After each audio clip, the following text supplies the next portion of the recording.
પ્રકરણ 77 એ નાથ. ઝૂંપડામાં એકલી બેઠી બેઠી એ કુદરતના અવાજો સાંભળ્યા કરે. સવાર, બપોર, સાંજ ચતુરભાઈ દર વર્ષે 5-7 હજાર રૂપિયા દઈ જાય. એમાંથી ઘરનું જરૂરી જીરું, મીઠું અને લોટ તેલ આવી જાય. બાકી આખો દિવસ તે ફળિયામાં ખાટલે બેઠી બેઠી પોતાની જાત અંદરની જાત્રા કર્યા કરે. આંખ બંધ કરીને પોતાના વિચારોને શૂન્યતા આપે. પોતાના શ્વાસને ધીમે ધીમે સાંભળતી રહે. થોડી વારમાં શ્વાસ તો એક લય બની જાય. તેનું મન તો ઉડતું ઉડતું કોઈ શૂન્યતામાં વિલીન થઈ ગયું હોય. એવી શૂન્યતા જ્યાંથી એક નહીં પણ 1000 દેવડી જન્મી શકે એવું પરમબળ તે પામી ચૂકી હતી.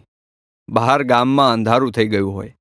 ઘરે ઘરે સાંજે માણસ જમવા બેઠું હોય. એવા સમયે રામબાઈ આંખો ખોલે.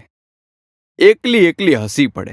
આકાશ સામું જોઈને પોતાના બંને હાથ ફેલાવીને જાણે આકાશને કહેતી હોય કે મને તેડી લે, એ રીતે બેસે. પછી સમગ્રને સંભળાય એમ બોલે, હે નાથ,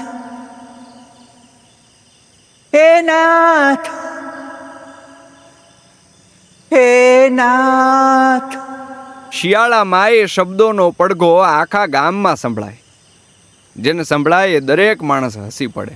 જો ઓલી ડોશીએ ભગવાનને બોલાવ્યો. કોઈને ક્યાં ખબર હતી કે જો ભગવાન હશે તો આ ડોશીની છાતીમાં બેઠો જ હશે. અરે આ તો બ્રહ્મ છે, બ્રહ્મ. જ્યાં દરેક માણસ જન્મી, જીવી અને મરી રહ્યું છે. જ્યાં એક એક પાંદડું ફરફરે છે. જ્યાં સમુદ્ર ઉછળે છે. જ્યાં માછલા, પ્રાણી, પંખી શ્વસી રહ્યા છે. જ્યાં ધરતી છે, આકાશ છે, એની અંદર અનંત અગોચર ગ્રહો તારલાઓ રમી રહ્યા છે. એ બ્રહ્મ કે જેનો કોઈ અંત નથી, જન્મ નથી, મૃત્યુ નથી. ચારે તરફ એ નાચી રહ્યું છે, લટકા કરી રહ્યું છે, જીવી રહ્યું છે, ખેલ કરી રહ્યું છે. રામબાઈ તો એ બ્રહ્મને ભાળી ગઈ છે. જે આંખેથી ન દેખાય એ આત્માથી જોઈ ગઈ છે. જેને જગતનું કોઈ યંત્ર માપી ન શકે એની ક્ષિતિજો સુધી એ સફર કરી આવી છે. એ જે હિંચકે બેઠી બેઠી ઝૂલે છે એનો એક અંતિમ એનું આત્મતત્વ છે અને બીજું અંતિમ આ અખિલનો છેડો છે. હે નાથ, એ શબ્દ તેના હિંચકાનો ફંગોળ છે. હે નાથ. એ શબ્દ ઈશ્વરની પોકાર નથી. એ શબ્દ તો એક બ્રહ્મ બીજા બ્રહ્મને મળે એટલે એ રીતે નીકળે છે. જેમ સમુદ્રને નાનકડી નદી ચૂમે અને ગુગવાટા કરી ઉઠે, જેમ બાળકને મા હાથમાં લે અને આનંદમાં આવીને બાળક હસી ઉઠે. આ સફર તો એવું માણસ જ કરી શકે જેનું શરીર ભલે મેલું હોય પણ જીવ ચોખ્ખો હોય, ખોળિયું ખરાબ પણ આત્મો અદાગ. તેના મનમાં નથી નિંદા, નથી અહમ, નથી માયા કે નથી માયા ભરમ. તેના મનમાં નથી દુઃખ કે નથી સુખ. એ લીન થયું છે, એકત્વ છે.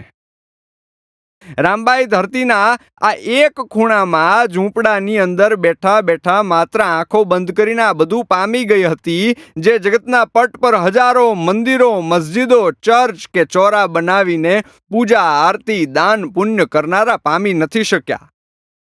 પોતાની જિંદગીમાં એકવાર પણ મંદિરનું પગથિયું ન ચડનારી એ સ્ત્રી આખા બ્રહ્માંડને બાથમાં ભીડતી હતી. બાપ, એ એવો જીવ હતો કે જેણે ઈશ્વર અલ્લાહના સ્થાનક પર જઈને એકવાર પણ ભીખ નથી માગી. સુખ, શાંતિ, મોક્ષ, આનંદ નથી માગ્યા. છતાં પોતાના મનની અને જીવનની ચોખ્ખાઈને લીધે આ લોકનો નાથ તેની સામે, તેની સાથે નાચી રહ્યો હતો. હે નાથ. એ શબ્દ ન હતો, એ ધૂન ન હતી, એ પ્રાર્થના ન હતી, એ તો ઉહકારો હતો. એ એવો શબ્દ હતો જે મૌનની સીમા ઉપર ઉભેલો માણસ અંતમાં બોલી જાય. હવે તે આંખો બંધ કરીને પોતાને કોઈ ઊંડા અંધારામાં જતી જોઈ શકતી હતી. ઘોર ગાઢ અંધારું. એ અંધારામાં તે ઉડતી જતી હતી. તેની પાછળ ધરતીને છોડી દીધી હતી.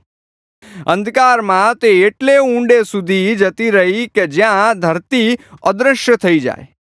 તેને ખબર હતી કે એ ધરતી ઉપરથી તે જતી રહેશે તો તેને કોઈ યાદ કરવાનું નથી, કોઈ રડવાનું નથી, કોઈ હિબકું પણ નહીં ભરે. એ ધરતીની ધૂળના એક કણ જેવી હતી. તેનું કશું મહત્વ ન હતું. તેની ઉડાન મુક્ત હતી, સ્વતંત્ર હતી. કશું વજન ન હતું. તે જાણે એક પતંગિયા જેવી હતી જેની અંદર કશે પણ ઉડવા માટેની અનંત સંભાવનાઓ ભરી પડી હતી. મારી રામબાઈ હળવું પતંગિયું હતી. તેની સત્યની ખોજ થઈ ગઈ હતી.